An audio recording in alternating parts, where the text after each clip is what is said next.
Assembly సమావేశాల్లో ప్రాజెక్టులపై శ్వేతపత్రం విడుదల చేస్తామన్నారు సీఎం రేవంత్ రెడ్డి. 48 గంటలు కాదు, బీఆర్ఎస్ నేతలు ఎన్ని రోజులు కోరితే అన్ని రోజులు చర్చ పెడతామని చెప్పారు. చర్చకు కేసీఆర్, కేటీఆర్, హరీష్ రావు, కవిత ఎవరొచ్చినా పర్వాలేదన్నారు. చర్చ జరిగినంతసేపు కేసీఆర్ సభలోనే ఉండాలని సూచించారు. ఎవరు ఎంత దోపిడీ చేశారో సభలో చెబుతామన్నారు రేవంత్. ఉమ్మడి రాష్ట్రంలో కంటే కేసీఆర్ హయాంలోనే తెలంగాణకు ఎక్కువ అన్యాయం జరిగిందని ఆరోపించారు సీఎం రేవంత్. నువ్వు రండగాడు కాబట్టి జగన్మోహన్ రెడ్డి వచ్చి నాగార్జున సాగర్ మీద తుపాకులు పెట్టి ప్రాజెక్టును హ్యాండ్ ఓవర్ చేసుకుండు.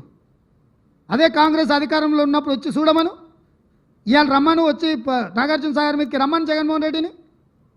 నువ్వు రండగాడివి, జగన్మోహన్ రెడ్డికి ప్రాజెక్టును తాకట్టు పెట్టి తుపాకులు తీసుకొని వచ్చి నాగార్జున సాగర్ డ్యామ్ను ఆక్రమించుకుంటే పల్లెత్తు మాట మాట్లాడలేదు.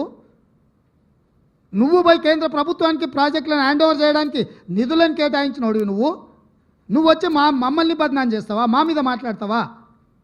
వాళ్ళు ఇట్లుంటే అబద్ధాలతోని అధికారం కోల్పోయిన నిరాశ నిస్పృహలతోటి ఈరోజు మమ్మల్ని బదనాం చేసే కార్యక్రమం పెట్టాను. అందుకే నేను సూటిగా ఈ ఆధారాలు మీ ముందర చెప్పి మీ ముందర మాట్లాడితే రేవంత్ రెడ్డి సెక్రటేరియట్లో సమావేశం పెట్టి చాలా మాట్లాడిండు. ఆయన కథ ఏంది, ఆయన కమామిస్ ఏందని ఆయన మాట్లాడతాడు. అందుకే నేను సూటిగా ఈరోజు మంత్రివర్గ సమావేశం అవుతుంది. అసెంబ్లీ సమావేశాలు ఎప్పటి నుంచి సాయంత్రం వరకు మీకు చెప్తాము. అసెంబ్లీ సమావేశాలల్లో వైట్ పేపర్ ప్రాజెక్టుల మీద రిలీజ్ చేస్తాం, ప్రాజెక్టుల హ్యాండ్ ఓవర్ మీద చర్చ పెడతాం. 48 గంటలు నువ్వు కోరుకుంటే ఇంకెక్కువ కావాలన్నా తలుపులు మూద్దాం, భోజనాలు అక్కడనే పెడతాం, బట్టలు తెచ్చుకో, మేము వస్తాం. మామ అల్లుడు మీరు ఇద్దరు రాండి, లేకపోతే ఎంబడి కొడుకుని తెచ్చుకొని అవతల మీ బిడ్డ ఉంటే ఆమెను కూడా ఉమ్మడి సమావేశాలు పెడతాం. ఒకవేళ చర్చ చేద్దామంటే శాసనమండలి, శాసనసభ ఉమ్మడి సమావేశాలు ప్రత్యేకంగా ప్రాజెక్టుల మీద, జలాల మీద చర్చ పెడతాము. మాకెవ్వరు లేరు, నేను మా ఉత్తమ్ కుమార్ రెడ్డి గారు ఇద్దరమే మాట్లాడతాం. సంబంధిత శాఖ మంత్రిగా వారు మాట్లాడతారు, ముఖ్యమంత్రిగా నేను మాట్లాడతా.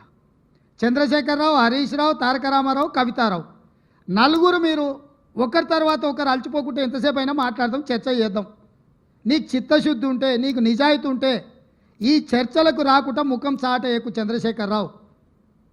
నీకు నిజంగానే నిజాయితీ ఉంటే నీ 10 ఏళ్ల పరిపాలనలో తెలంగాణ ప్రాంతాన్ని, ఎడారిగా ఉన్న తెలంగాణ ప్రాంతాన్ని సస్యశ్యామలం చేయడానికి, పచ్చని పైర్లు పంటలు పండడానికి నువ్వు కృషి చేస్తే పూర్తిగా నదీ జలాల మీద, సాగునీటి ప్రాజెక్టుల మీద చర్చ చేద్దాము.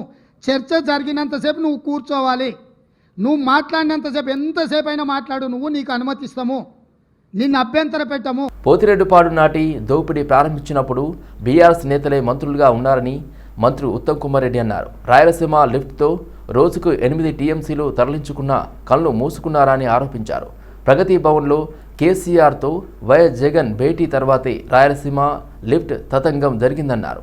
ఏపీ సర్కార్ రోజుకు 12 టీఎంసీలు దోచుకుందని ఉత్తమ్ ఆరోపించారు. స్వతంత్ర భారతదేశంలో ఏ ముఖ్యమంత్రి అయినా ఏ రాష్ట్రంలో తప్పులు చేసిందంటే కేసీఆర్ ఇరిగేషన్ శాఖల్లో తెలంగాణలో సర్వనాశనం చేసిండు ఆన్ రికార్డు చెప్తున్నా.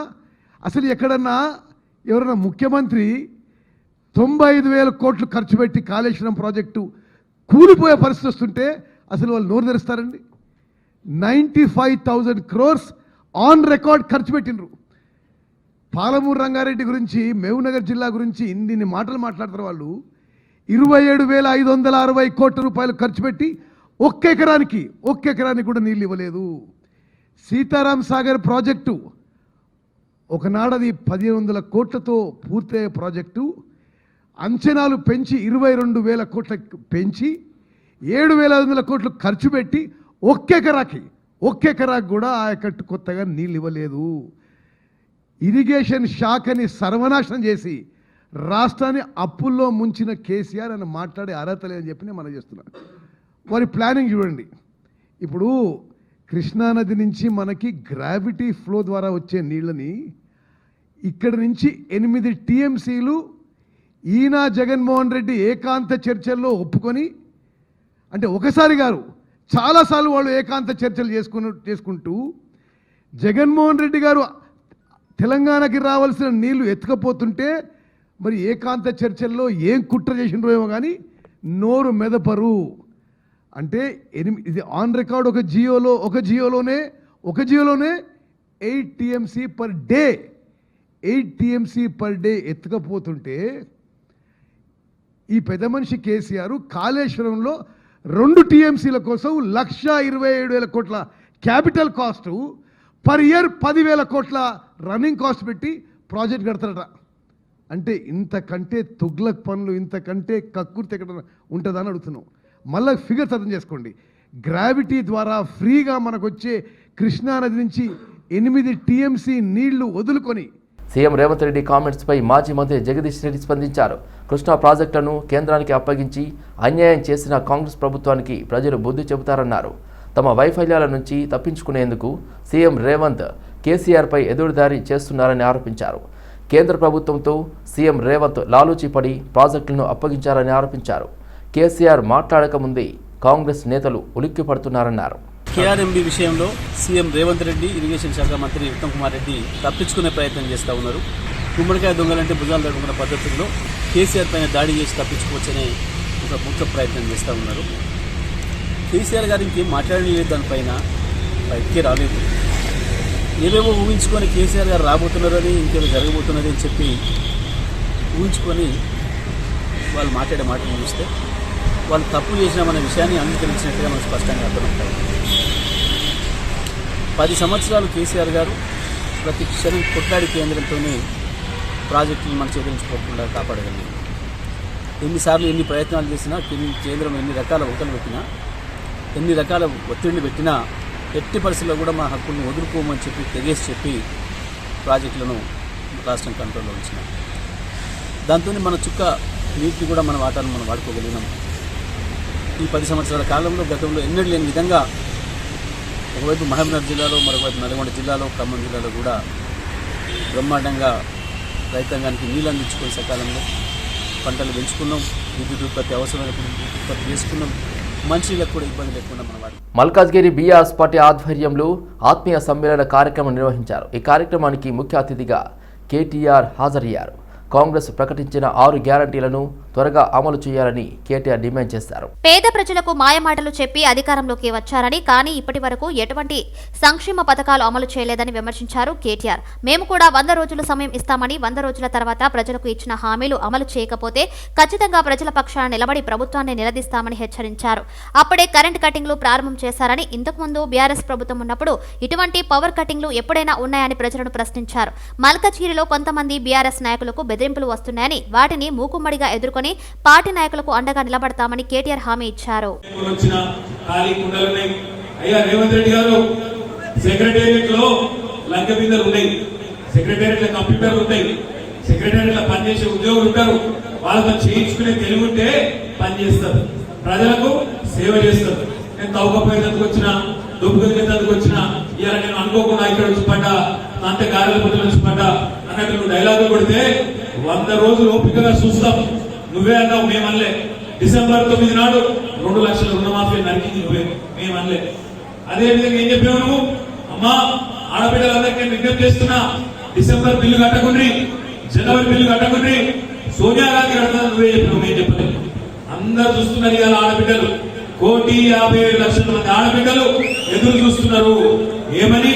18 ఏళ్ళు నిండిన ఆడబిడ్డలు రాష్ట్రంలో మొన్న ఓట్లు వేసిన వాళ్ళు 1,57,00,000 మంది అందరూ కళ్ళలో ఒత్తులేసుకొని చూస్తున్నారు.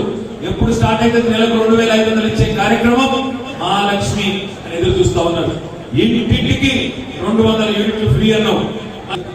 రైతులు ఎదురు చూస్తున్నారు 2 లక్షల రుణమాఫీ రైతులకు. మేము కూడా 100 రోజులు ఓపిక ఉంటాం. మార్చి 15 నాడు 100 రోజులు నిండుతాయి. మార్చి 17 తర్వాత ఎట్లయితే మొన్న శాసనసభ ఎన్నికల్లో GHMCలో ప్రజలందరూ ఒకటై చైతన్యాన్ని ప్రదర్శించి ఈ గులాబీ జెండాను కల్పించుకున్నారు. పూర్వ విద్యార్థిగా ఉస్మానియా విశ్వవిద్యాలయం గర్వించేలా నూతన బాధ్యతలను నిర్వర్తిస్తారని త్రిపుర గవర్నర్ నల్లు ఇంద్రసేనారెడ్డి అన్నారు. ఓయూలో ఉస్మానియా ఫౌండేషన్, ఉస్మానియా పూర్వ విద్యార్థుల సంఘం సంయుక్తంగా ఆయన్ను ఘనంగా సన్మానించారు. రాజకీయాలకు అతీతంగా పూర్వ విద్యార్థులంతా ఉస్మానియా విశ్వవిద్యాలయ అభివృద్ధి కోసం పనిచేయాలని త్రిపుర గవర్నర్ ఇంద్రసేనారెడ్డి పిలుపునిచ్చారు. తన వంతుగా ఓయూ పురోభివృద్ధికి సహకరిస్తారని అన్నారు. ఉస్మానియా విద్యార్థులు త్రిపురను సందర్శించి తన ఆతిథ్యాన్ని స్వీకరించారని కోరారు. సంవత్సరం కూడా మనం ఈ యొక్క బ్యాచెస్ని మనం పిలవటం వలన మనం యాక్టివేట్ చేసినటువంటి వాళ్ళు మొత్తం. తర్వాత 20 సిల్వర్ జూబ్లీలో ఉన్నటువంటి వాళ్ళు 50s, 60sలో ఉంటారు. వాళ్ళు మోర్ అగ్రెసివ్ దీంట్లో వర్క్ చేయగలుగుతారు. అదే రకంగా గోల్డెన్ జూబ్లీ దీంట్లోకి వచ్చినప్పుడు రిటైర్డ్ దీంట్లో ఉన్నా కానీ they can give there thought process మనకు తెలియదు. కానీ సిల్వర్ జూబ్లీ బ్యాచెస్ ప్రతి కాలేజీలో వెళ్తాయి, డిపార్ట్మెంట్ వైజ్గా సిల్వర్ జూబ్లీ బ్యాచెస్ వెళ్తాయి, అదే రకంగా గోల్డెన్ జూబ్లీ బ్యాచెస్ వెళ్తాయి. కాబట్టి మనము ఇక్కడ ఉన్నటువంటి యొక్క అలుమిని ఇన్ఛార్జ్ ఉన్నటువంటి వారు, నేను ఇంతకుముందే అక్కడ మాట్లాడటం చెప్పాను, it is a full time job అని. కాబట్టి ప్రతి డిపార్ట్మెంట్లో ప్రతి ఒక్క దీంట్లో ఎల్బీనగర్లో అశ్వత్థామరెడ్డి ఆధ్వర్యంలో నిర్వహించిన ఆర్టీసీ మజ్దూర్ తెలంగాణ యూనియన్ సర్వసభ్య సమావేశంలో ఎమ్మెల్సీ ప్రొఫెసర్ కోదండరాం పాల్గొన్నారు. మనకు రక్షణ కవచమే యూనియన్ అని కోదండరాం అన్నారు. యూనియన్ లేకుండా కార్మికులు బ్రతకలేరు, ఉండలేరన్నారు. వెల్ఫేర్ కమిటీ రద్దు యూనియన్ను పునరుద్ధరణ చేయాలని ఏకగ్రీవ తీర్మానం చేశారన్నారు ఎమ్మెల్సీ కోదండరాం. యూనియన్ ఉంటే ఆత్మగౌరవంగా బ్రతుకుతామని తెలిపారు. ఆర్టీసీ కార్మికుల మాట ఓటర్లు విన్నారు కాబట్టి బీఆర్ఎస్ ప్రభుత్వం ఓడిందన్నారు. ప్రభుత్వం మారాక మహిళలకు ఉచిత బస్సు ప్రయాణంతో లాభం చేకూరిందన్నారు. ఉచిత ప్రయాణం కూలీ వారు సుదూర ప్రాంతాలకు వెళ్లి వ్యాపారం చేసుకోగలుగుతున్నారని తెలిపారు. ప్రభుత్వం మారాక ఆర్టీసీ గుర్తింపు వచ్చిందన్నారు. వేతన సవరణకు పెండింగ్ డీఏలు, పీఎఫ్ల విడుదల చొరవ తీసుకుంటామని కోదండరాం పేర్కొన్నారు. చెప్పిన ఒక వారధిలాగా నిలుస్తాము. ప్రజలకు ప్రభుత్వానికి మధ్యన ప్రజల సమస్యలు ప్రభుత్వం చెవిలో వేసి ఓ పరిష్కారాన్ని సాధించే విషయంలో ప్రయత్నం చేస్తామని హామీ ఇచ్చినాం. ఆ పనే మేము ఇవాళ సీరియస్గా చేస్తున్నాం. మరి ఈరోజు ఏకగ్రీవంగా నన్ను మళ్ళీ ప్రధాన కార్యదర్శిగా ఎన్నుకోవడం, గవర్నర్ గారి సమక్షంలో కార్మికులందరికీ ధన్యవాదాలు తెలుపుతున్నా. ఖచ్చితంగా కార్మికుల పక్షాలు నిలబడి మరి గత ప్రభుత్వం ఆర్టీసీ కార్మికులను వాడుకొని ఆర్టీసీని నిర్వీర్యం చేసింది.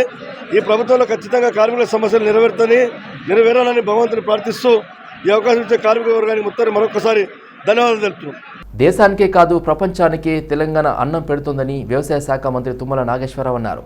తెలంగాణలో 60% వ్యవసాయం వరి పంట మీదే ఆధారపడి ఉందని చెప్పారు. ఏ దేశానికి ఏ రకం బియ్యం అవసరమో కేంద్రం ముందే చెబితే ఆ రకాన్ని ఎక్కువగా పండించే అవకాశం ఉంటుందని వెల్లడించారు. తద్వారా ఎగుమతులు సులభతరం అవుతాయని పేర్కొన్నారు. 2024 జూన్ 4 నుంచి 6వ తేదీ వరకు హైదరాబాద్ తాజ్ డెక్కన్లో జరగనున్న గ్లోబల్ రైస్ సమ్మిట్ బ్రోచర్ను ఆవిష్కరించారు. కేంద్రం బియ్యం ఎగుమతులు బ్యాన్ చేయడంతో తెలంగాణతో పాటు ఇతర రాష్ట్రాల రైతులు ఇబ్బందులు పడుతున్నారన్నారు మంత్రి తుమ్మల నాగేశ్వరరావు. రైతులకు మేలు చేసే విధంగా కేంద్రం ఆలోచించాలని కోరారు. ఎగుమతులకు అవకాశం ఇస్తే రైస్ పాలసీ మీద పునరాలోచన చేయాలని తెలిపారు. రేషన్ ద్వారా ఇస్తున్న బియ్యం పెద్దగా ఎవరు వాడటం లేదన్నారు.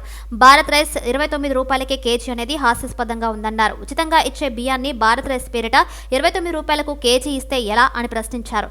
సన్న బియ్యం 29 రూపాయలకు కేజీ ఇస్తే సంతోషంగా ఉందన్నారు. తెలంగాణలో పంటలకు బీమా అవసరమని, దీనిపై ప్రభుత్వం ఆలోచన చేస్తుందన్నారు. ఈ ఖరీఫ్ నుంచి పంటలకు బోనస్ ఇచ్చే అవకాశం ఉందని మంత్రి తుమ్మల తెలిపారు. బడ్జెట్లో వ్యవసాయ రంగానికి అధిక ప్రాధాన్యత ఇస్తామన్నారు. ఉద్యానవన పంటలు వేయాలని రైతులను కోరారు. బియ్యం ఎగుమతులు బ్యాన్ ఎత్తివేసినా దేశంలో బియ్యం రేట్లు పెరగకుండా కేంద్రం చూడాలని విజ్ఞప్తి చేశారు.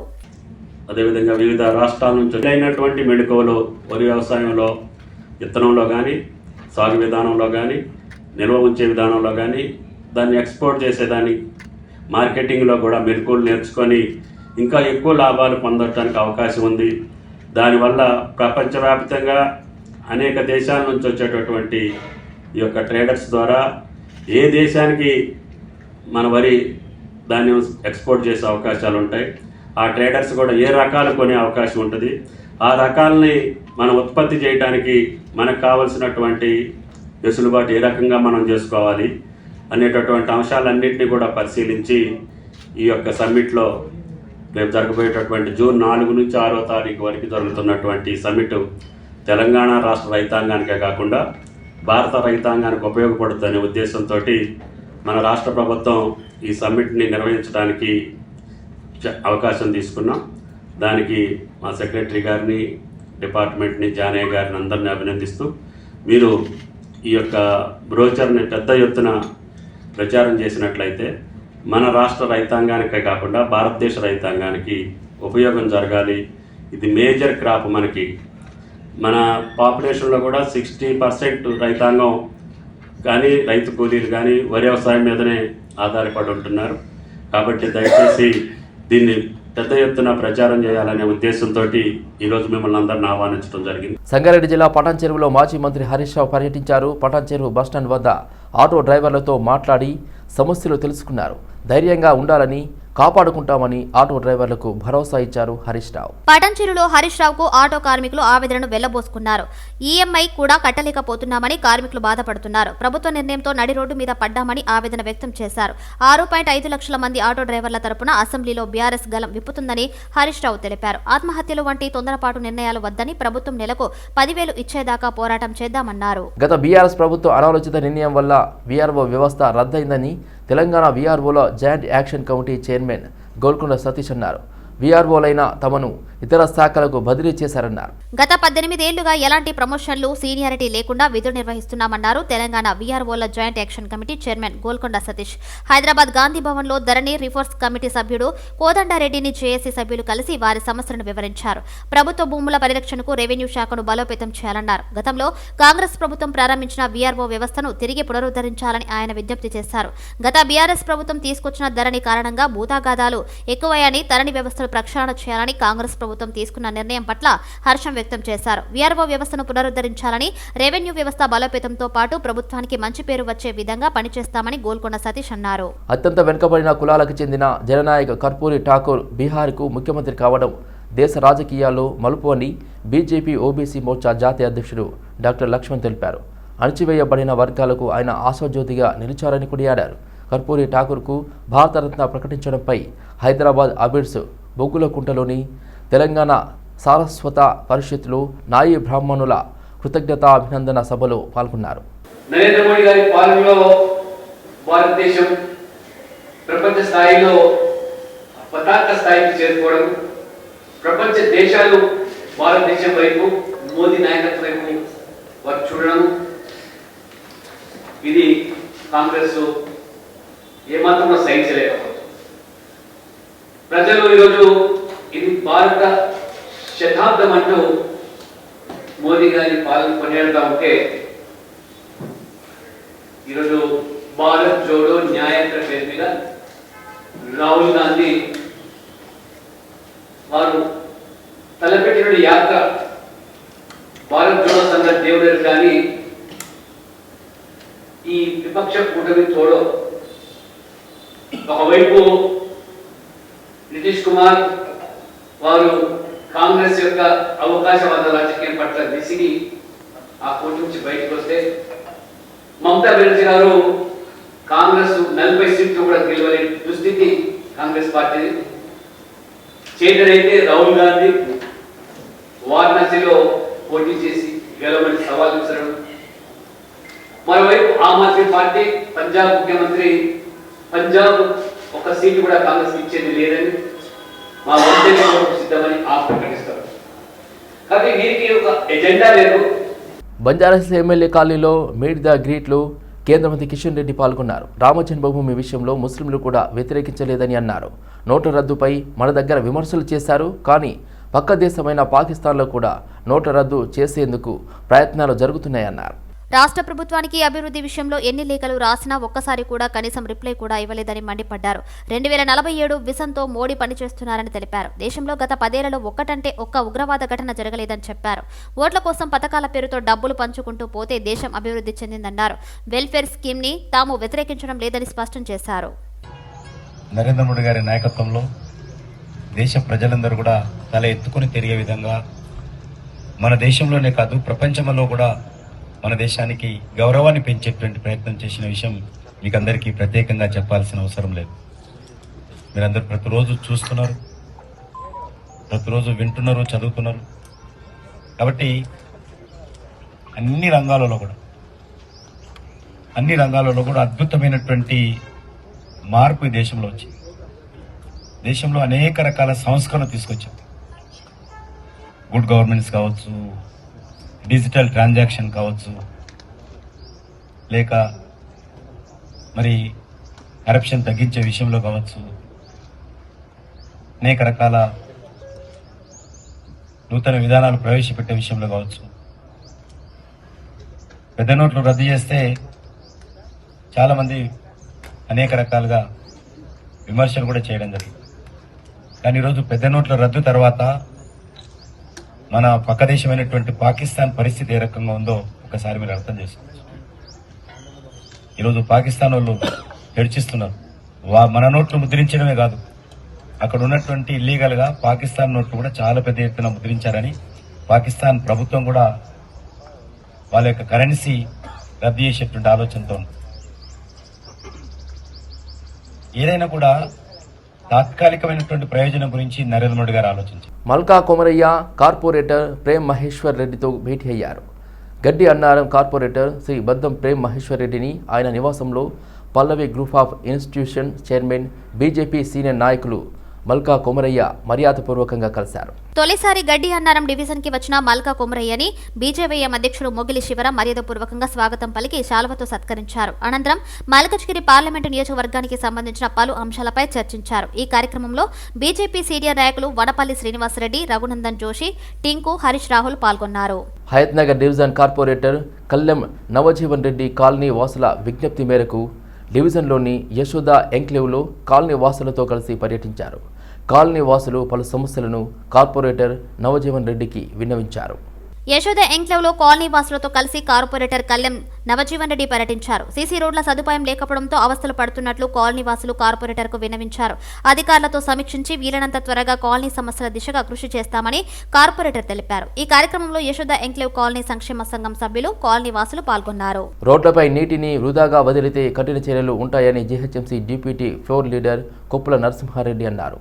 మన్సూరాబాద్ డివిజన్ రాగాల ఎంక్లేవ్ కాలనీలో ఇంటి ముందు పరిశుభ్రం కడుగుడు పేరుతో పైపులతో ఇష్టానుసారంగా నీటిని వృధా చేయవద్దని బాలాజీ నగర్ పద్మావతి కాలనీ వాసుల సమక్షంలో మహిళలకు దీనివలన కలిగే ఇబ్బందులను GHMC deputy floor leader corporator Koppula Narasimhareddy వివరించారు. ఇండ్ల ముందు నీటితో కడగడంతో రోడ్లపై నీళ్లు నిలిచి రోడ్లు ధ్వంసం అవుతున్నాయని, ఒకరిని చూసి మరొకరు అదే విధంగా చేయడంతో రోడ్లన్నీ బురదమయంగా మారుతున్నాయన్నారు. నీటి నిల్వ ఉన్న చోట దోమలు తయారవుతున్నాయని అన్నారు. కావున కాలనీ సంక్షేమ సంఘం సభ్యులు ఈ యొక్క విషయంపై ప్రత్యేక దృష్టి సాధించి అవగాహనలు కల్పించాలని, అడ్డుకట్ట వేయాలని, లేదంటే కఠిన చర్యలో భాగంగా సిబ్బందితో ఫైనులు వేయడం, ఇంటి ముందు చెత్త కుప్పలు వేయడం వంటివి చేస్తామని హెచ్చరించారు. పల్లవి ఫౌండేషన్ ఆధ్వర్యంలో మల్కాజ్గిరి పార్లమెంటు పరిధి బోడుప్పల్ లక్ష్మీనగర్ కాలనీ కమ్యూనిటీ హాల్లో పేదలకు మెరుగైన వైద్యం అందించడమే లక్ష్యంగా ఉచిత వైద్య శిబిరాన్ని నిర్వహించారు. ప్రధానమంత్రి నరేంద్ర మోదీ పిలుపు మేరకు ఆయుష్మాన్ భారత్ స్ఫూర్తితో పేద మధ్యతరగతి ప్రజల ఆరోగ్యాన్ని దృష్టిలో పెట్టుకుని కమల హాస్పిటల్ వారి సౌజన్యంతో ఉచిత మందులు, పండ్లు పంపిణీ చేశారు. దేశంలో ప్రతి ఒక్కరూ సంపూర్ణ ఆరోగ్యంగా ఉండాలనే ఉద్దేశంతో మన ప్రధాని నరేంద్ర మోదీ ఆయుష్మాన్ భారత్ ను ప్రవేశపెట్టారని, అదే స్ఫూర్తితో పల్లవి ఫౌండేషన్ ఉచిత వైద్య శిబిరాలను నిర్వహిస్తుందని బీజేపీ నాయకులు మల్కా కొమరయ్య అన్నారు. మల్కజ్గిరి పార్లమెంటు పరిధిలో నిర్వహిస్తున్న ఈ వైద్య శిబిరాలను ప్రజలు అధిక సంఖ్యలో ఉపయోగించుకుంటున్నారని, ప్రతి ఒక్కరూ సంపూర్ణ ఆరోగ్యంగా ఉంటేనే దేశ భవిష్యత్తు బాగుంటుందని పల్లవి ఫౌండేషన్ ముఖ్య ఉద్దేశమని అన్నారు. బాలానగర్ పారిశ్రామిక వాడలోని అగ్జాన్ కెమికల్ ల్యాబొరేటరీలో అగ్ని ప్రమాదం సంభవించింది. 2వ అంతస్తులో ఉన్న ల్యాబొరేటరీస్లో పొగలు రావడం గమనించిన కంపెనీ యాజమాన్యం ఫైర్ సిబ్బందికి సమాచారం ఇచ్చారు. సంఘటన స్థలానికి చేరుకున్న పోలీసులు 2 ఫైర్ ఇంజన్లతో మంటలను అదుపు చేశారు. కార్మికులు ఎవరూ లేకపోవడం వల్ల ప్రమాదం తప్పిందని స్థానికులు ఊపిరి పీల్చుకున్నారు. మంటలను అదుపు చేసే క్రమంలో ఒకరికి స్వల్ప గాయాలు కావడంతో చికిత్స నిమిత్తం స్థానిక ఆసుపత్రికి తరలించారు. షార్ట్ సర్క్యూట్ కారణంగానే అగ్ని ప్రమాదం సంభవించిందని ఫైర్ సిబ్బంది తెలిపారు. ఆస్తి నష్టం ఎంత మేరకు జరిగింది అనే దానిపై కేసు నమోదు చేసి విచారణ జరుపుతున్నామని పోలీసులు తెలిపారు. ఎగ్జాన్ ల్యాబొరేటరీస్లో ఫైర్ అవుతున్న ఇన్ఫర్మేషన్ తెలుసుకొని వెంటనే మనం రావడం జరిగింది. మెయిన్గా ల్యాబొరేటరీస్ కదా కెమికల్స్ ఉన్నాయి, ఎగ్జాన్ కెమికల్స్ ఉన్నాయి. కెమికల్స్ మనం ఫోమ్తో మొత్తం ఆర్పేసాము. ఒక వెహికల్ సరిపోలేదు, 2వ వెహికల్ జీడిమెట్ల నుంచి కూడా వచ్చింది. విత్ ఇన్ 45 to 1 అవర్లో మనం క్లోజ్ చేసాం. 45 minutes to 1 అవర్లో క్లోజ్ అయిపోయింది ఫైర్. తక్కువ కెమికల్స్ ఉండడం వల్ల స్టోరేజ్లో ఫైర్ తొందరగా అదుపులోకి రావడం జరిగింది. ఎవరికి పెద్దగా ఇంజురీస్ కూడా ఏం జరగలేదు. ఆస్తి నష్టం కూడా చాలా తక్కువనే జరుగుతుంది. చిన్న ల్యాబొరేటరీస్ కదా, అన్ని తక్కువ మొత్తంలో కెమికల్స్ ఉండడం వల్ల ఆస్తి నష్టం కూడా తక్కువనే జరిగింది. షార్ట్ సర్క్యూట్ వల్ల అనుకుంటున్నాం బేసిక్గా ఇనిషియల్ ఇన్వెస్టిగేషన్లో. ఫర్దర్గా ఏముంటే అప్డేట్ చేస్తాం. ఫైర్ అయినప్పుడు ఎవరైనా ఉన్నారు సార్? వాళ్ళ ఓనర్ వాళ్ళు ఉన్నట్టున్నారు, వాళ్ళ నుంచి కాల్ వచ్చింది మాకు. శ్రీనివాస్ అని ఓనర్. ఈజీ మనీ కోసం అక్రమ మార్గంలో గంజాయి రవాణాకు పూనుకున్న వారిని టపాచపుత్ర పోలీసులు పట్టుకున్నారు. వారి వద్ద నుంచి 68 కిలోల గంజాయితో పాటు ఇన్నోవా వాహనం బైక్ను స్వాధీనం చేసుకున్నారు. ఈజీ మనీ సంపాదించాలనే ఉద్దేశంతో ఒడిశాకు చెందిన రాజు అనే వ్యక్తితో కలిసి మొహమ్మద్ ఇషాక్, ఇసాముద్దీన్ ఒడిశా నుంచి గంజాయిని తెప్పించి నగరంలో అమ్మేందుకు ప్రణాళిక రచించారని కుల్సుంపుర ఏసీపీ మొహమ్మద్ జావేద్ తెలిపారు. ఆసిఫ్ నగర్ ప్రాంతానికి చెందిన మొహమ్మద్ ఇసాక్, ఇసాముద్దీన్ ఫర్నిచర్ దుకాణంలో పనిచేస్తూ గంజాయి వ్యాపారం చేస్తున్నారని వెల్లడించారు. కారులో తరలిస్తుండగా బిలాల్ మస్జిద్ గంగాబాలి వద్ద పోలీసులు పట్టుకున్నారు. ఇద్దరు పట్టుబడగా రాజు అనే వ్యక్తి పరారయ్యాడని ఏసీపీ మొహమ్మద్ జావేద్ తెలిపారు. బిలాల్ మస్జిద్ దగ్గర ఇమ్రాన్ హోటల్ దగ్గర ఒక క్లియర్ ఇన్ఫర్మేషన్ మీద ఒక ఇన్నోవా బేరింగ్ నెంబర్ MH43N9077 అనే ఇన్నోవాని ఆపి చెక్ చేసి దాంట్లో అబౌట్ ఒక 70 కిలోల గాంజాని డ్రై గాంజాని పట్టుకోవడం జరిగింది. ఈ 70 కిలోల గాంజా 36 కవర్లలో ర్యాప్లలో చుట్టి వాసన రాకుండా ఈ బలంగా చుట్టి తర్వాత ఇవి 5 గన్ని బ్యాగుల్లో వేసి దాంట్లో తీసుకుని రావడం జరిగింది. అయితే ఈ ఆటో మన ఇది ఇన్నోవాకి ముందు ఒక యాక్టివా TS13EN8115 అనే యాక్టివాలో ఇసాముద్దీన్ అనే వ్యక్తి పైలటింగ్ చేసుకొస్తూ వచ్చినాడు. ఇసాక్ అనే వ్యక్తి బండి నడుపుతూ అతని బండిలో మనకి గాంజా దొరకడం జరిగిందనమాట. అయితే వీళ్ళు ఈ ఇసాకు ఇసాముద్దీన్లుకి ఇద్దరు వరుసకి బంధువులు అవుతారు, మేనబామడుదులు అవుతారు, అన్న చెల్లెల పిల్లలు. అయితే వీళ్ళు ఇక్కడ వీళ్ళ దగ్గర ఒక 6-7 నెలల క్రితం రాజు అనే ఒక వ్యక్తి, ఒడిశా నుంచి వచ్చిన వ్యక్తి ఇలా షాప్లో పనిచేయడానికి వచ్చి ఇలా పరిస్థితి చూసి ఇంత కష్టపడక్కర్లేదు, మనకి సులువైన డబ్బులు సంపాదించే మార్గం ఉంది, మా ఏరియాలో గాంజా దొరుకుతుంది, నేను తీసుకొస్తా, మీ ఏరియాలో కష్టం మీరు ఇవ్వండి అని చెప్పడం జరిగింది.